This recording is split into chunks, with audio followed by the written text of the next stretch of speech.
में प्रमाण है कबीर साहब भगवान है, कुरान शरीफ में प्रमाण है कबीर साहब भगवान है, बाइबल में प्रमाण है कबीर भगवान है। सारी शिक्षाएं कबीर ने वहां से ली, चौपाइयां, दोहा, जो भी सीखा अपने गुरु से सीखा। इसलिए ये मदरसे में भी पढ़ना गया, लेकिन इसका मन नहीं लगा, ये वहां से भगा दिया गया। इस पे एक शब्द लिखना आता था, अल्लाह। अल्लाह, ये उस अल्लाह के अलावा कोई शब्द लिखना ही नहीं जानता था। कबीर दास ने पूरी दुनिया। आइए इस मूर्ख महंत को मोतियाबिंद का इलाज करवाते हैं और दिखाते हैं सभी शास्त्र में कबीर परमात्मा के बारे में लिखा हुआ है। ये मूर्ख बताते हैं उसे सिर्फ अल्लाह शब्द लिखने आते थे और वो अनपढ़ थे। तो ये महंत बालाजी का महंत है, ये पागल हो चुका है। इनका मोतियाबिंद का इलाज अभी संत रामपाल जी महाराज का शेष करेंगे, जो इस वीडियो में बने रहिए अंत तक देखिए। इन तिलकधारी पाखंडी को करारा जवाब मिलने वाला है, तो इस वीडियो में बने रहिए, देखिए सत साहब आगे इस वीडियो में देखिए। तो बोलो सतगुरुदेव की जय, बंदी छोर कबीर साहिब की जय, बंदी छोर गरीबदास जी महाराज की जय, बंदी छोर रामदेवानंद जी महाराज की जय, बंदी छोर सतगुरु रामपाल जी भगवान की जय। सत साहब जी सभी पुण्यात्मा को आइए इस वीडियो में आज दिखाने के लिए जा रहे हैं कि अभी बहुत सारे ऐसे कथावाचक हैं जो संत रामपाल जी महाराज के बारे में गलत ज्ञान बताते हैं कि संत रामपाल जी महाराज हिंदू विरोधी हैं। तो आइए आज इसी बात पर वीडियो दिखाएंगे कि संत रामपाल जी महाराज कितने सच्चे सनातनी संत हैं। संत रामपाल जी महाराज हिंदू विरोधी नहीं बल्कि सच्चे सनातनी है। आइए इनका प्रूफ करके दिखाएंगे। और बहुत सारे ऐसे कथावाचक हो चुके हैं जो कबीर साहब को सिर्फ एक दास मानते हैं, और इस वीडियो में दिखाएंगे कि कबीर साहब सिर्फ दास ही नहीं, कबीर साहब परमात्मा है, वो भी पूर्ण परमात्मा।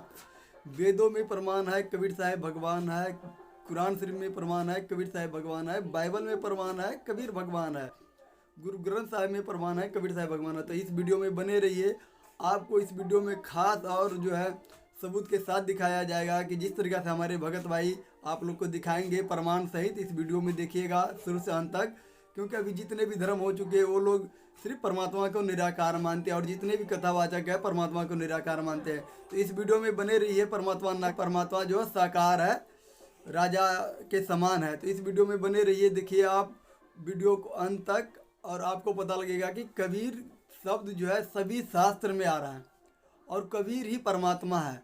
अभी कोई कथावाचक ऐसे है जो झोला छापी उसे बोला जाए, क्योंकि उनको ज्ञान नहीं।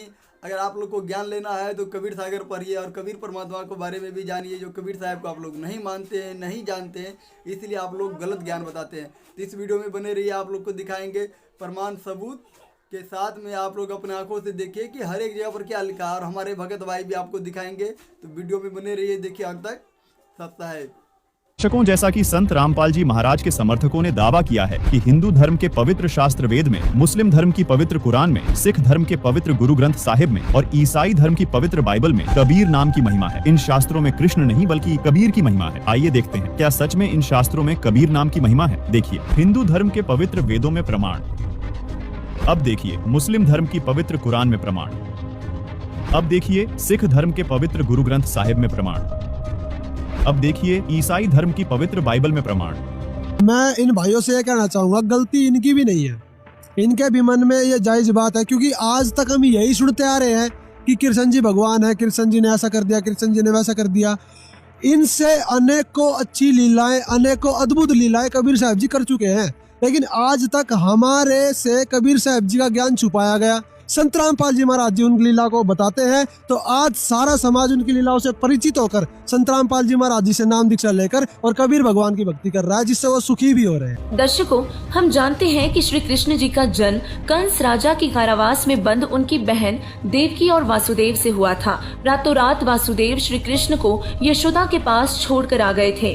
तो वहीं पूर्ण ब्रह्म कबीर साहिब जी जब पृथ्वी पर आए तो वे जननी से जन्म लेकर नहीं बल्कि सह शरीर कमल के पुष्प पर लहर तारा में अवतरित हुए। ऋग्वेद मंडल नंबर 10 सूक्त 4 मंत्र 3 के अनुसार पूर्ण परमेश्वर का जन्म जननी से नहीं होता।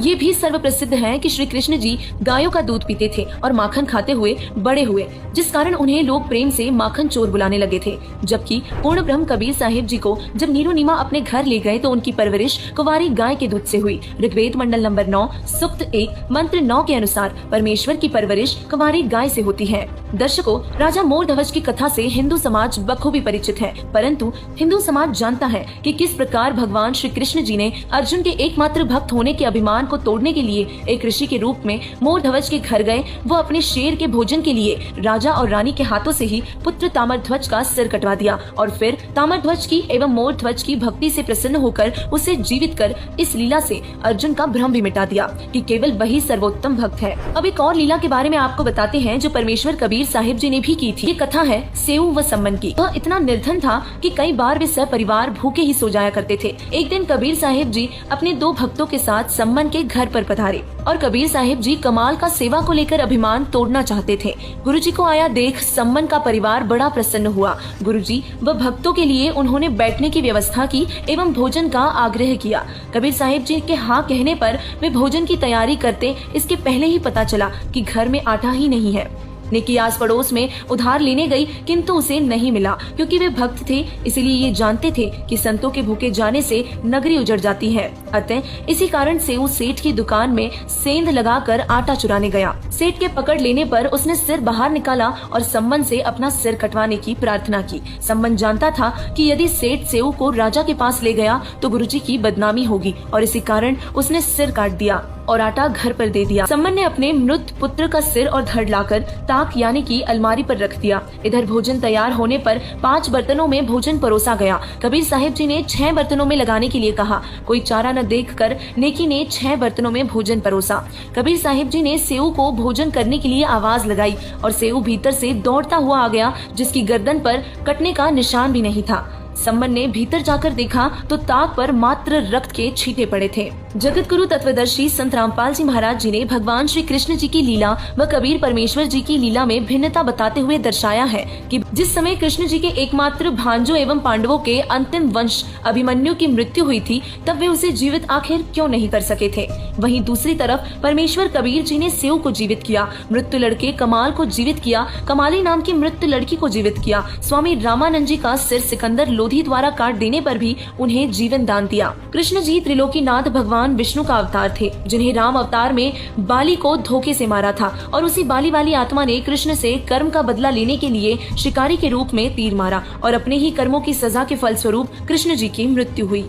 तो वही पूर्ण ब्रह्म कबीर साहिब जी जो सभी ब्रह्मांडों के रचनहार एवं पालनहार हैं, वे सभी पंडितों, ज्योतिषियों और अनेकों शिष्य हिंदू एवं मुस्लिम समाज के साथ साथ राजा बीर सिंह बघेल और बिजली खान पठान के सामने सहशरीर अपने निजी निवास स्थान सतलोक चले गए और एक भयंकर युद्ध को भी टाल गए, क्योंकि दोनों धर्म के लोग कबीर साहिब जी का अंतिम संस्कार अपने तरीके से करना चाहते थे। तब कबीर साहिब जी ने सभी को युद्ध न करने की चेतावनी दी एवं जो कुछ मिले उसे आधा आधा बांटने के सख्त आदेश दिए और इसी तरह एक बड़ा गृह युद्ध टला। अपने कर्म स्वरूप मृत्यु को श्री कृष्ण जी नहीं टाल पाए। दुर्वासा ऋषि के श्राप से मर रहे 56 करोड़ यादवों को कृष्ण नहीं बचा पाए थे तथा मृत्यु से पूर्व पांडवों को पाप के कारण हिमालय जाकर तप करने और शरीर गलाने के लिए कहा। तो वही पूर्ण परमेश्वर कबीर साहिब जी ने अनेकों कर्म बंधन एवं पाप नष्ट किए हैं, लोगों को रोग मुक्त किया, जिनमें सिकंदर लोधी जिसे जलन का भयंकर रोग था शामिल है। कबीर साहिब जी ने सद्भक्ति दी एवं अनेकों जीवों को पार किया। वेदों में लिखा है कि पूर्ण परमेश्वर बंधन मुक्त करता है एवं घोर से घोर पापों का भी नाश करता है और इसीलिए वह बंदी छोड़ है। और वर्तमान में केवल जगत गुरु तत्वदर्शी संत रामपाल जी महाराज जी ही वो सद्भक्ति दे रहे हैं जिससे साधक जन्म और मृत्यु के रोग से छुटकारा पा सकता है और अमरधाम सतलोक में स्थायी निवास प्राप्त कर सकता है। संत रामपाल जी महाराज जी सच्चे संत हैं, तो हमारे कमेंट बॉक्स में भी करके आप जानकारी ले सकते हैं कि कौन अध्याय कैसे क्या है, तो हम वहाँ पर भी आपको जवाब देने की कोशिश करेंगे। जो हमारे सतगुरु रामपाल जी महाराज की दया से हम लोग को उतना ज्ञान करा चुके हैं कि सभी शास्त्र का हवाला देते हुए, और हम लोग भी सभी शास्त्र रखते हैं और मिलान करते हैं। तो इस वीडियो में जो आपने देखा उस तरीके से और वीडियो देखने के लिए हमारे चैनल पर बने रहे। तो बोलो सतगुरुदेव की जय। सत साहिब सभी पुण्यात्मा को फिर अगले वीडियो में दिखाएंगे। सत साहिब।